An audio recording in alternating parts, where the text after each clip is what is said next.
Microphones. Microphones. Microphone. Guess what this episode's about?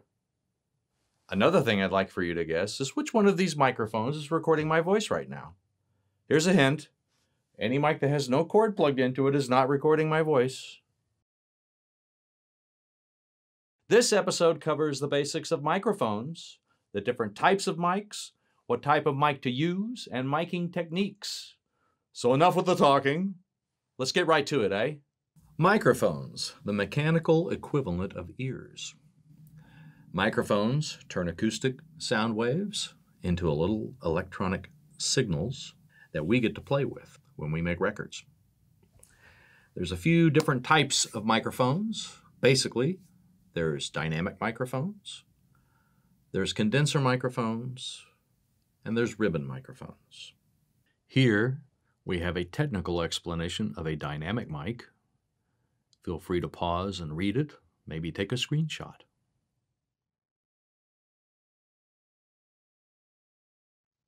Here we have a technical description of a condenser microphone. Feel free to pause, take a screenshot.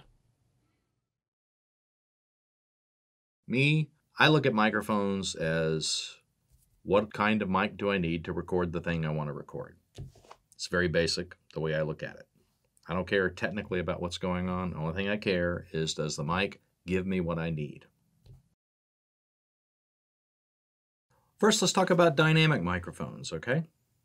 Dynamic microphones are rugged microphones. They can be used in situations where there's high sound pressure, where they can take a beating, like at a rock and roll club, do an outdoor gig. You want to have a dynamic microphone. They're rugged. They don't fall apart easy. Hard to break them.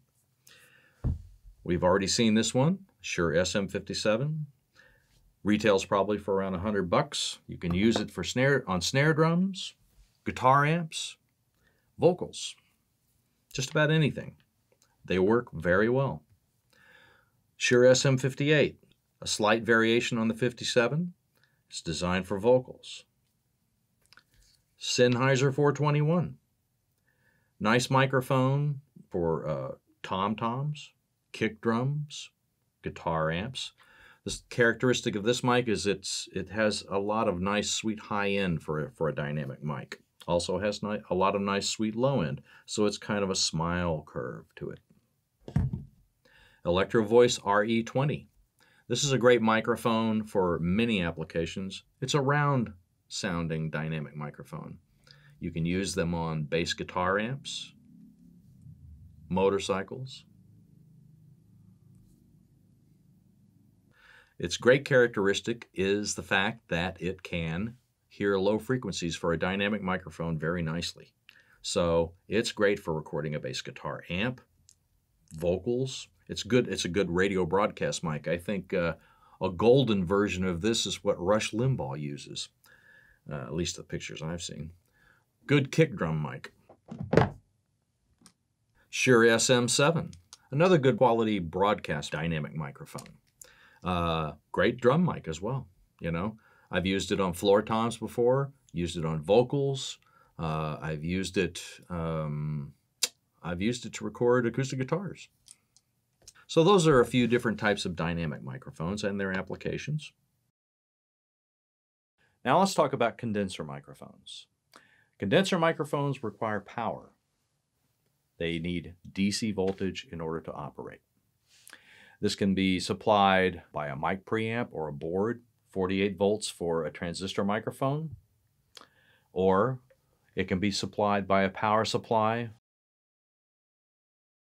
for a tube condenser microphone.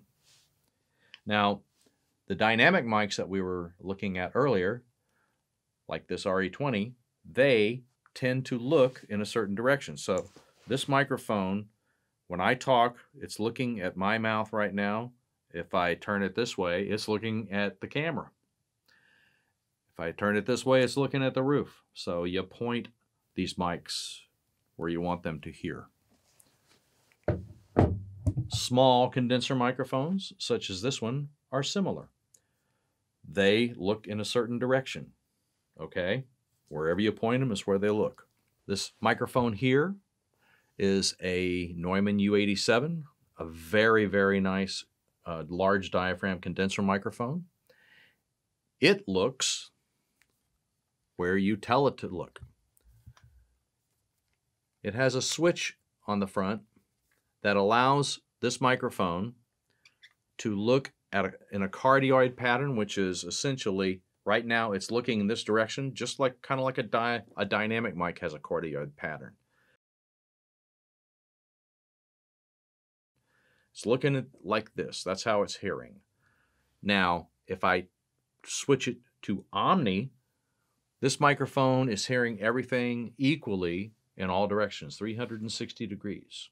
You can also tell it to do a figure 8 pattern, where it's looking this way, and it's rejecting sound coming from the side.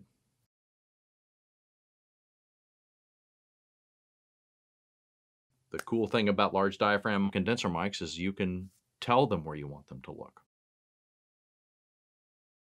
Okay, so we know there's different types of mics. So what type of mic do you use when it comes time to record? Well, that's going to depend on what you're recording. If it's something that's loud, like a guitar amplifier, or you're going to put a mic close to a loud sound source, like a drum, like a snare drum or a tom-tom, then a dynamic mic is a good choice.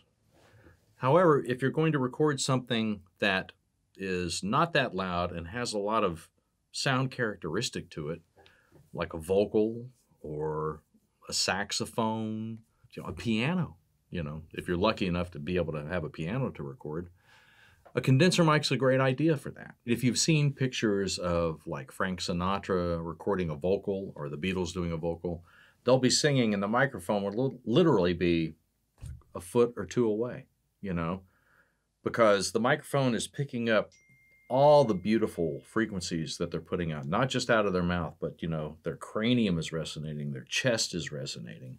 And that's what made the crooners so popular, was the fact that that was right around the time when ribbon mics and condenser mics came into being. And you could actually hear what a person sounded like when they were singing. Condenser mics have the ability to pick that up. Okay, now let's start talking about mic technique. One of the first things you need to consider is how close a microphone is to the source of the sound. The closer a microphone gets to the sound source, the more the proximity effect comes into being. And the proximity effect, what it does is it is a buildup of lower frequencies that can sometimes be good and can sometimes be too much. Proximity effect, dynamic microphone. The closer the sound source moves to the microphone, the more low frequencies you have, and the more the proximity effect is displayed as you pull away from the microphone. There's less proximity effect until you get further away and you have even less proximity effect. Proximity effect on a large diaphragm condenser microphone. As the sound source moves closer to the diaphragm, we hear the proximity effect build up until when you get right up on it, we hear all the low end, the build up of the low frequencies. Then we pull away, and the proximity effect decreases, and until we get to the point to where it's hardly in effect at all. I don't know if you noticed, but when I was about 1.5 feet away from that U87, that large condenser microphone, it was picking up a lot of resonance off of my voice, not so much from my mouth, but just the space. Sound travels and propagates in space, and sometimes you can get more low end on something, more pretty low end on something, by having distance. Second microphone technique is microphone placement. Where you place a microphone makes a big difference depending on the sound source.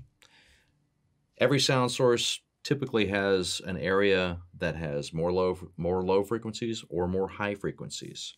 Putting the microphone in the right place will change the tonality of what you're recording. All right, so this is a microphone pointed at where the neck meets the body. All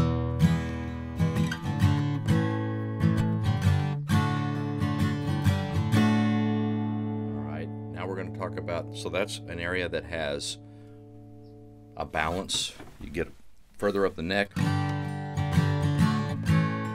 going to have,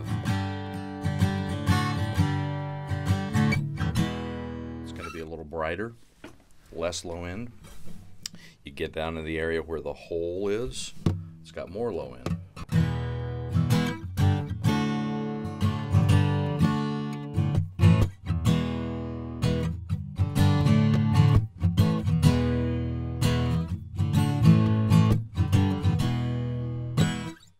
So different areas of an instrument have different tonality.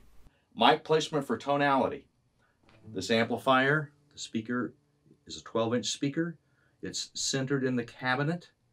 The center of the cone is right about here. I've got the microphone pointed right at the center of the cone.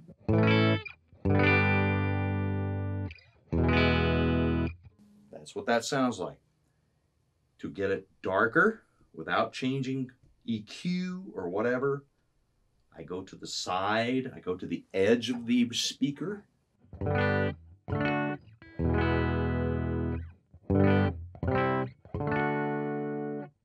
Getting in between gets you a little brighter. Getting in the center should be even brighter.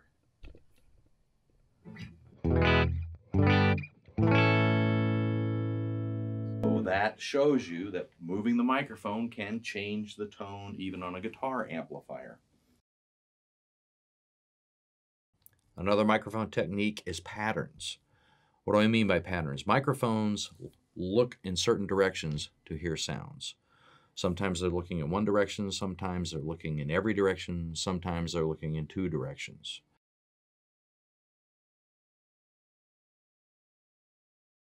So you have certain microphones that have the ability to change the direction they look, and other microphones only have one option. Large diaphragm condenser microphone in a cardioid pattern. The mic is looking in this direction. The pattern goes around and gets smaller on the back side. As I talk and walk around the mic, you'll notice that my voice becomes less loud, less gain, and less frequencies, less defined, until I get all the way around to the back of the microphone, and you hear my voice at the lowest amplitude and the least amount of frequencies. As I continue walking around the microphone, you'll notice that my voice will have more frequencies and get louder because the microphone is looking in this direction. Large diaphragm condenser microphone, figure 8 pattern. The mic is looking in this direction and the mic is looking in that direction. It is rejecting sound from this direction and from this direction. So you'll notice as I walk around the microphone, when I get to the side that is rejecting sound, this would be less frequencies and less amplitude. As I come around to the back of the microphone, it'll sound similar to the front side of the microphone. More frequencies, more amplitude. The side of the microphone, less frequencies, less amplitude. Front of the microphone, more frequencies, more amplitude. Great situation if you want to have two singers doing background vocals or singing together. You get one singer on this side, one singer on this side. They perform together. You get it in one take. Large diaphragm condenser microphone, omni pattern. It's looking 360 degrees. As I walk around the microphone, my voice should not change in amplitude or in tonality as I walk around the mic. It should all be even. As I walk around the microphone, it should be one linear, nice thing. Great thing if you want to have a room microphone. You got a great room, you got a whole band in there making a bunch of noise, or drums playing in the room. Put up an Omni microphone. Works like a champ. All right, I hope you know a little bit more about microphones now. Different kinds, different techniques, different patterns, etc. What kind of microphone should you get, though? You're just starting out? Well, if I was just starting out, I would pick between two manufacturers, or maybe a combination of the two. I would look into Shure microphones and Audio-Technica microphones. Both companies make really excellent products, and they make some microphones that are extremely affordable. That's what I would do anyway. In episode 10, we're going to delve into room acoustics, how to get the liveness of your room under control, different methods, different considerations. If you haven't already done so, please subscribe and continue watching the Home Studio for Beginners course here on Record, Mix, Repeat. I'm your host, Rusty Smith. Thank you for watching.